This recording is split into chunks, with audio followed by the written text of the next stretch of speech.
Edith. Saison 4, la preuve par l'enquête. Pour défendre les droits humains, il faut commencer par découvrir et démontrer des vérités que certains voudraient cacher. C'est l'une des missions d'Amnesty International, enquêter, alerter et agir. Vente d'armes françaises au Yémen, vidéosurveillance dans les rues de New York ou la tristement célèbre prison de Sadnaya en Syrie, dans cette saison, on embarque aux côtés de ces enquêteurs et enquêtrices qui luttent contre l'impunité et dont le travail est digne des plus grands polars. Un voyage au cœur de l'investigation. Première escale, le Yémen. La preuve par l'enquête. Épisode 1. Yémen, des armes dans la nature.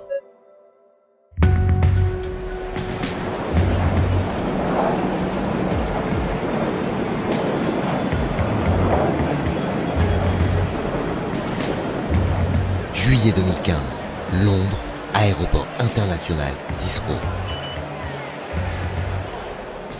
Un avion s'apprête à décoller pour Djibouti. À son bord, Donatella Rovera, envoyée par Amnesty International. Une fois arrivée à Djibouti, elle doit prendre un vol humanitaire pour le Yémen. Donatella est chercheuse pour Amnesty International. Depuis 20 ans, elle se rend sur les scènes de conflits partout dans le monde avec un objectif simple, établir les faits. Rien que les faits.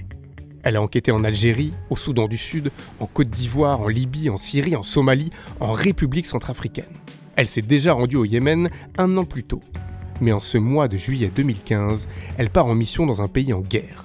Une guerre qui couvait depuis 2011, qui a éclaté à l'été 2014 et qui s'est renforcée avec l'intervention d'une coalition militaire menée par l'Arabie Saoudite et les Émirats Arabes Unis à partir de mars 2015. Le but de la mission était d'enquêter des incidents, selon les informations que nous avions récoltées, avaient causé la mort de beaucoup de civils, y compris des enfants, dans différentes parties du pays, une majorité dans le nord. Ces frappes avaient été menées par la coalition. La majorité des bombardements étaient d'ailleurs menés par les forces de l'Arabie Saoudite même, ainsi que celles des Émirats. Cette coalition était soutenue par les États-Unis et beaucoup de pays européens. Cette coalition est soutenue par la communauté internationale. Elle se bat contre les forces armées Houthis et commet des frappes aériennes illégales qui touchent des habitations, des hôpitaux, des écoles, des marchés. Aymeric Eluin, chargé de plaidoyer armes chez Amnesty International. On appelle ça des frappes disproportionnées et indiscriminées, dans la mesure où la coalition mène des frappes qui touchent les civils, soit des populations, soit des infrastructures civiles. La coalition utilise également dans ses frappes aériennes des armes interdites, des armes à sous-munitions. L'avion décolle. Donatella part pour documenter ses frappes et l'usage de ses armes. Prévoyant les conditions spartiates de son séjour, elle passe en revue le matériel indispensable à son enquête qu'elle emporte dans sa valise. Des habits nécessaires en tant que femme au Yémen. Il fallait porter une abaya, donc un habit noir qui couvre tout le corps, et également un niqab, en fait, un foulard qui couvre les cheveux, mais aussi le visage, des gants, sac de couchage, équipement qui nous permettait de charger au moins nos téléphones, nos ordinateurs, lorsque nous étions dans des endroits où il n'y avait pas d'électricité, caméras, appareils pour prendre des coordonnées GPS. Premier problème, l'Arabie Saoudite contrôle les listes de passagers et refuse que Donatella embarque sur le vol humanitaire pour le Yémen. Elle a déjà passé des frontières clandestinement, mais cette fois, il est prévu qu'elle entre au Yémen de façon régulière. Elle prend un avion pour Amman, en Jordanie, et tente chaque jour de prendre un billet malgré les contrôles de l'Arabie Saoudite. Au bout de 10 jours, elle peut enfin décoller depuis Amman jusqu'à la capitale Sanaa, dans le nord du Yémen. De Sanaa, je me suis déplacée au nord en voiture avec des multiples longs détours. Donatella reste prudente. Pour aller au nord, elle doit passer des lignes de front contrôlées par des milices. Elle roule sur des chemins non balisés dans un pays défiguré par la guerre. Il y avait eu beaucoup de ponts qui avaient été bombardés et donc il y avait déjà beaucoup de routes qui n'étaient absolument plus utilisables. À cela se sont ajoutés les détours supplémentaires pour essayer d'éviter certains postes de contrôle pour pouvoir passer d'une zone à l'autre contrôlée par telle ou telle force ou telle milice. Mais rappelons quand même que nous disons aussi que les Houthis, contre qui se bat la coalition, pratiquent également de nombreuses violations du droit international militaire, c'est important de le souligner. Les deux parties commettent des atrocités. Juillet 2015, Saada, nord du Yémen, zone frontalière de l'Arabie Saoudite.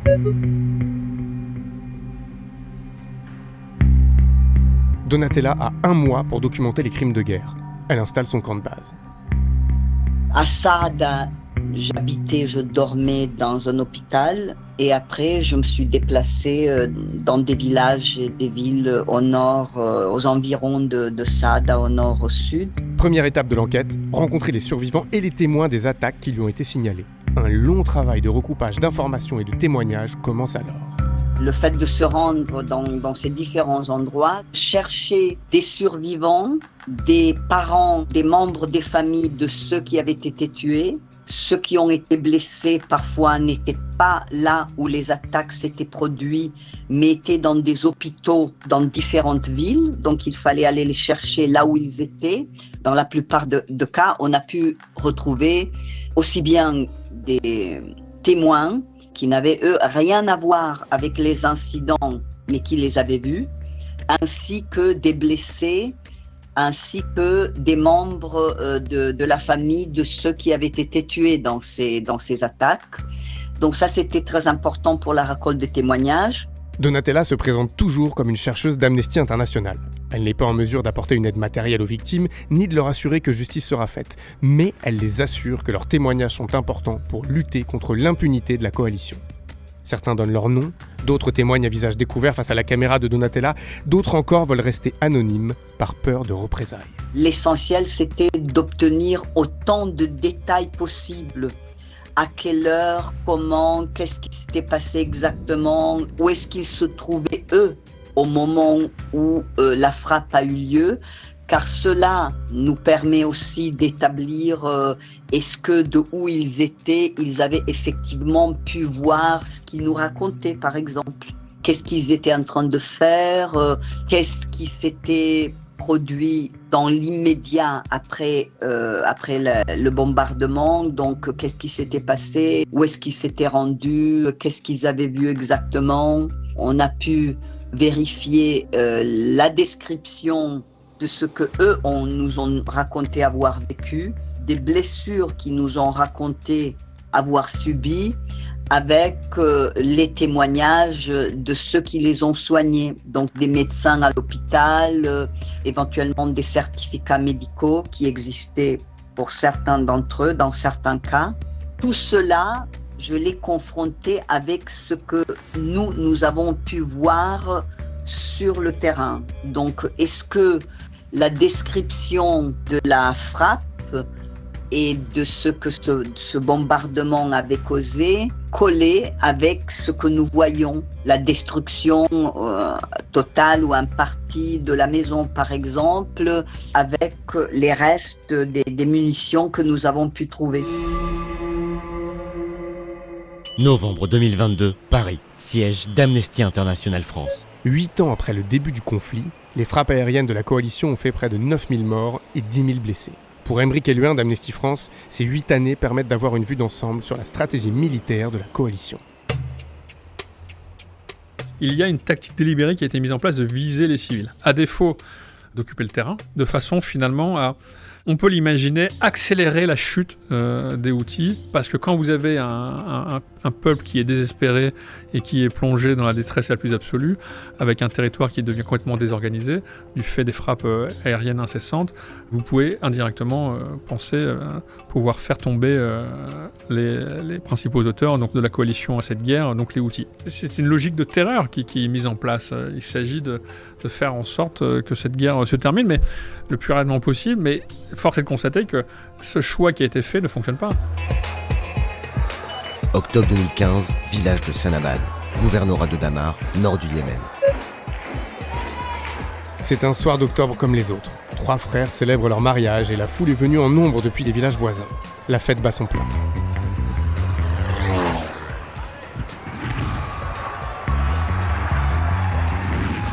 Soudain, 2 avions de chasse obscurcissent le ciel. Les bombes tombent. 40 civils sont tués, dont 15 enfants. 42 sont blessés, dont 13 enfants. Cette attaque a été documentée précisément par Mwatana for Human Rights, une ONG yéménite fondée en 2007. Parallèlement à l'enquête de Donatella, l'association mène ses propres recherches. Ils sont sur place quelques heures, voire quelques minutes après les frappes. Abdul Rachid Al-Faki, membre de Mwatana for Human Rights. Dès qu'on reçoit une information, qu'il y a une attaque où il y a eu des victimes civiles, une équipe se déplace tout de suite et ils commencent leur travail pour documenter les violations. Comme Donatella, les membres de Mwatana for Human Rights interrogent les survivants, les blessés, le personnel médical et humanitaire. Ils ramassent les débris de munitions et les font expédier au bureau principal de l'organisation à Sanaa, où travaillent 45 personnes. 60 personnes, équipes de recherche et de juristes confondus, sont en permanence sur le terrain. Nous choisissons des jeunes gens, des hommes et des femmes qui sont indépendants, qui n'ont pas de parti pris. Il y a des conditions pour rejoindre l'équipe, être anti-violence et ne pas prendre parti par rapport aux belligérants. Ils reçoivent une formation très intense au Yémen et à l'étranger, afin de pouvoir documenter le plus précisément possible, tout en respectant les normes les plus fiables. Juillet 2015, gouvernorat de Saada, Yémen. Donatella a besoin de recouper les témoignages qu'elle a recueillis avec l'historique des frappes aériennes. Pour cela, elle travaille à distance avec l'Evidence Lab d'Amnesty International. Cette structure, créée en 2014, regroupe des analystes de pointe dans la vérification vidéo, la télédétection ou encore l'analyse des armes. Leur rôle, décortiquer des contenus numériques et établir leur fiabilité pour identifier la véracité des preuves. Donatella est en lien quotidien avec eux. Entre 2 villages, dès qu'elle parvient à avoir un peu de réseau, elle envoie ses photos de munitions ou de sites détruits par les frappes aériennes.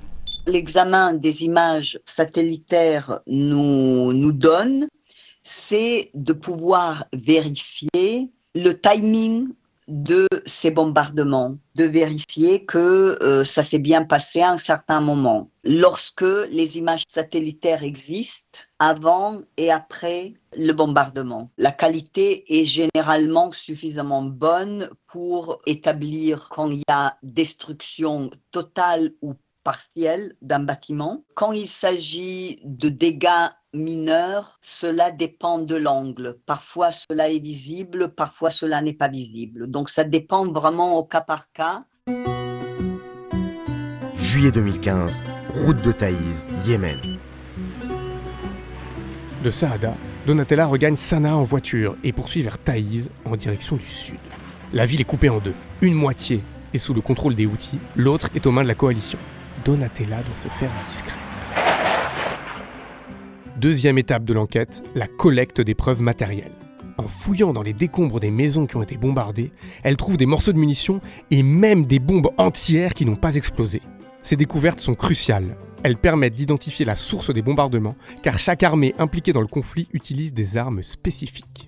J'ai trouvé plusieurs munitions que je connaissais assez bien car je les avais trouvées dans d'autres pays. D'autres types de bombes que je ne connaissais pas.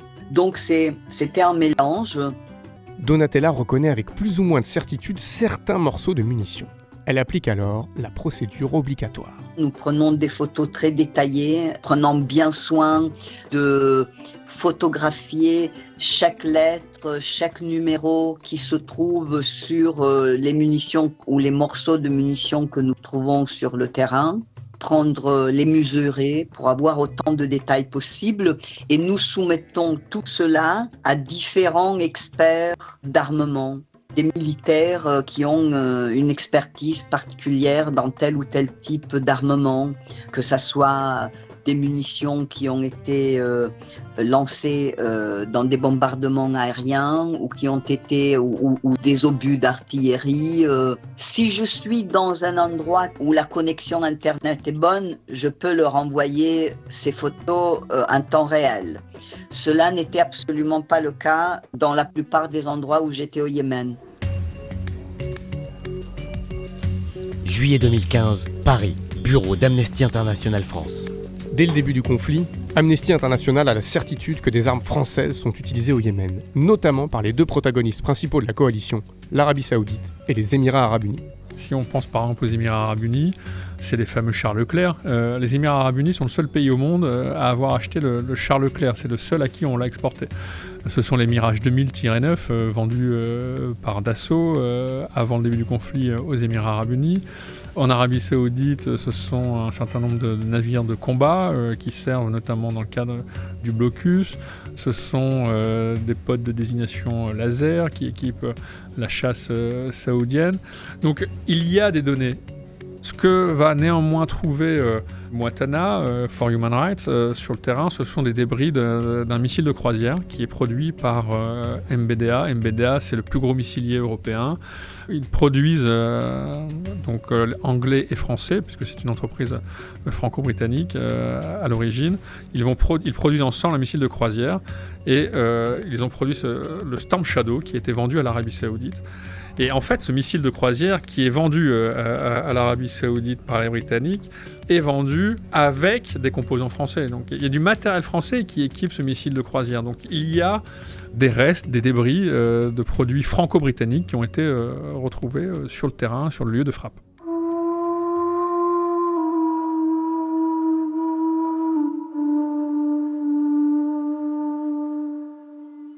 Depuis le début du conflit, l'ONG a recueilli des preuves sur plus d'une centaine d'attaques contre des civils. Abdul Rachid Al-Faki rappelle qu'elle touche toujours des populations innocentes.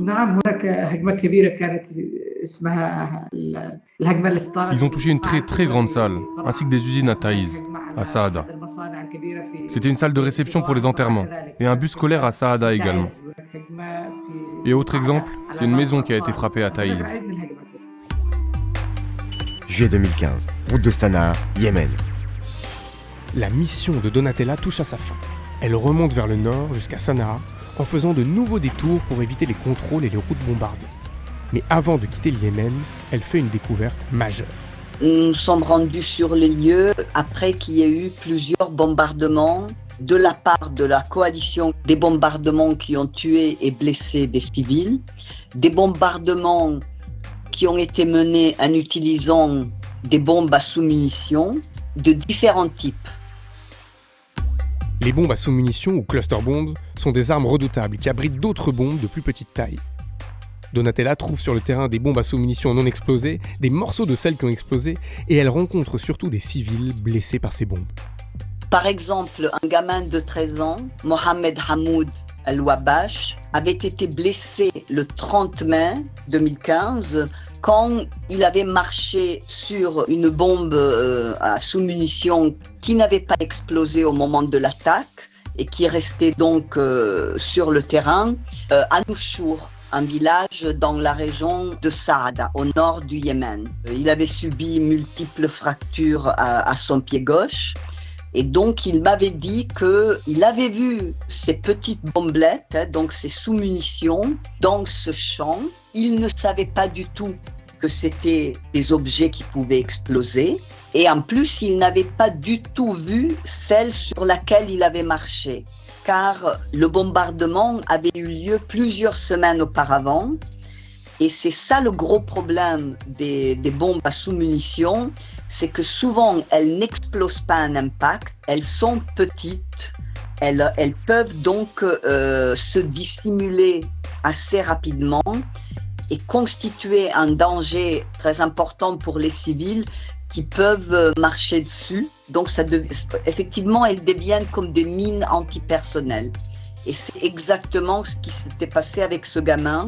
Avec l'appui de l'Evidence Lab, Donatella se rend compte qu'elle est face à deux types de cluster bombs. Des bombes à sous-munitions qui avaient été vendues par les États-Unis à l'Arabie Saoudite plusieurs années auparavant et qui avaient été utilisées à ce moment-là, en 2015, mais aussi des bombes à sous-munitions américaines qui étaient beaucoup plus nouvelles. Un type de bombe qui s'appelle SBU-105, qui avait été utilisé pour la toute première fois en Irak en 2003, mais qui avait été généralement très peu utilisé. Au Yémen, on ne l'avait jamais vu. C'était la première fois. La trouvaille est énorme. La bombe SB105 est fabriquée par la compagnie américaine Textron. Donatella quitte le Yémen avec des preuves qui vont servir. L'enquête était très très importante parce que ça nous a permis de soulever ces préoccupations de manière publique, ce qui a généré une pression sur la compagnie qui produisait ce type de bombe, qui a fait que la compagnie, selon ses propres dires, s'est sentie dans l'obligation d'arrêter la fabrication de ce type d'armes. Donc ça, c'était quelque chose de très très important. La découverte de Donatella engendre des critiques et des protestations qui causent un énorme malaise chez les actionnaires de Textron. 10 mois plus tard, l'administration américaine suspend le transfert de ces bombes à sous-munitions. Raison invoquée, elles ont servi à proximité des populations civiles. 3 mois après cette décision, l'entreprise Textron annonce qu'elle arrête définitivement la production de ces bombes.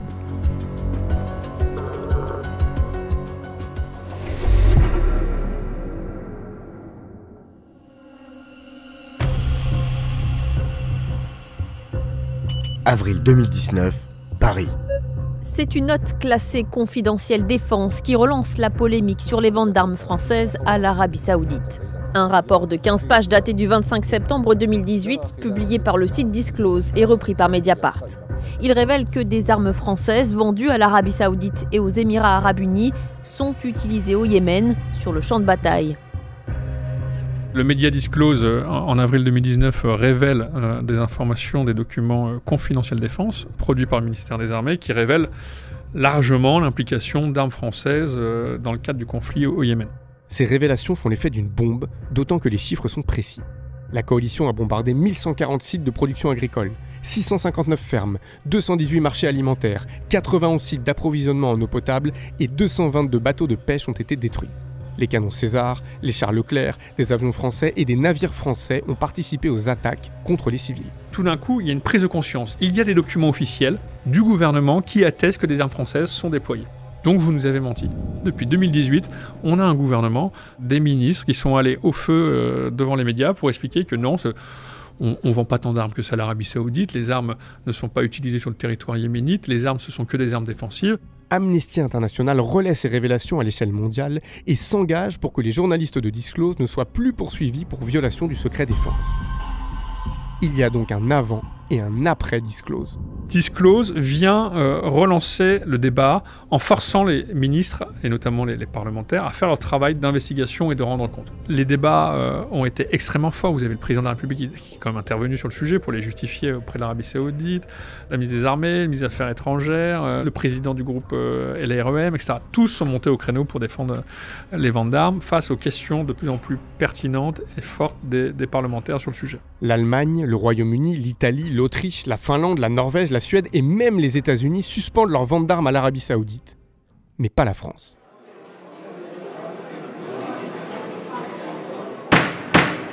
Décembre 2019, La Haye, Pays-Bas, Cour pénale internationale. En décembre 2019, nouveau rebondissement. Amnesty saisit la Cour pénale internationale avec d'autres ONG, dont le Centre européen pour les droits constitutionnels et humains, qui est à l'origine de l'idée. On arrive à un moment où on a collecté énormément d'informations. De plus en plus, on se rapproche d'une preuve véritable. C'est-à-dire qu'on a les éléments, on a le contexte, on a le qui, le quoi, le comment, pourquoi faire. Donc à partir du moment où vous cochez toutes ces cases-là, vous vous approchez d'un dossier de plus en plus solide qui incitera le procureur de la CPI, éventuellement dans ce cas-ci, à aller au-delà de l'enquête, de l'examen préliminaire et ouvrir ensuite une enquête. Juin 2022, tribunal de Paris. Plusieurs ONG de défense des droits de l'homme portent plainte en France contre 3 entreprises ayant armé cette coalition. Elles accusent Dassault, Thales et MBDA France d'avoir vendu du matériel ayant servi à tuer des civils et d'être ainsi complices de crimes contre l'humanité et de crimes de guerre. Dassault est accusé d'avoir vendu des avions Mirage, MBDA France d'avoir fourni des missiles et Thales un système de guidage de missiles. 3 ONG, dont Moatana for Human Rights, sont parties civiles. Après l'enquête de Donatella, une nouvelle enquête commence. Cette fois-ci, elle est judiciaire et a pour but de décider qui est responsable des crimes de guerre au Yémen. Est-ce l'État ou les entreprises d'armement ? En France, l'exportation d'armement est interdite. Il faut demander une autorisation pour exporter, pour avoir le droit d'exporter, et cette autorisation est délivrée par le Premier ministre. Donc c'est le Premier ministre, chef du gouvernement, qui est responsable lorsqu'il délivre une licence d'exportation à un industriel pour qu'il puisse exporter à l'Arabie Saoudite. C'est le premier qui est responsable et donc l'État français a une responsabilité. Les entreprises ont une responsabilité. Elles ont une responsabilité qui est de s'assurer que leurs biens qu'elles vendent ne servent pas à commettre des violations graves des droits humains ou du droit international humanitaire. Et du reste, dans le cadre des conflits armés, tous les industriels ont la responsabilité de faire respecter ce droit international humanitaire. L'enjeu de cette plainte, c'est de montrer une bonne fois pour toutes que les entreprises, finalement, qui sont aujourd'hui présumées complices, présumées responsables, puissent se voir reconnues comme étant réellement complices et avoir une responsabilité pénale dans la réalisation des crimes commis. 2023. L'enquête de Donatella est terminée depuis de longues années. Les révélations de Disclose ont eu lieu il y a un petit moment déjà. Le conflit au Yémen dure encore. Une procédure est en cours à la CPI de La Haye. Une autre implique les entreprises d'armement françaises au tribunal de Paris. Montana for Human Rights continue son action sur le terrain. Amnesty International soutient toutes ces actions et lutte à leur côté pour une victoire commune qui marquerait la fin de l'impunité. Aujourd'hui, ma seule inquiétude, c'est qu'avec le contexte sécuritaire que l'on connaît aujourd'hui, on ne parle plus de vente d'armes et de rendre compte de ces ventes d'armes, mais que l'on parle uniquement de base industrielle de défense, d'autonomie de défense, mais que l'on ne parle pas de conséquences des ventes d'armes. Et c'est là aujourd'hui qu'est l'enjeu, c'est à qui on fournit des armes, pourquoi faire, et qu'on s'assure que ces armes ne disparaissent pas dans la nature après, quoi. On travaille face à énormément de souffrances et de tragédies. Ce n'est pas humainement possible, ce n'est pas une chose simple. Mais ce qui nous motive, c'est d'aider les nôtres, d'aider les gens. Et on essaie de protéger le plus grand nombre possible de Yéménites.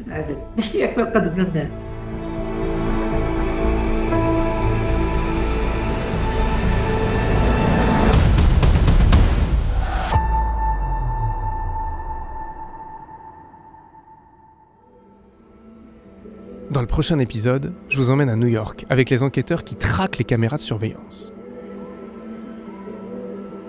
We Made It, un podcast d'Amnesty International, écrit et présenté par Tanguy Bloom, réalisation Lucie Lossel, musique originale Enfant Sauvage, production Christophe Paillet pour Sonic, le studio. Si vous avez aimé cet épisode, n'hésitez pas à le dire et mettez des étoiles, un commentaire sur votre appli préférée.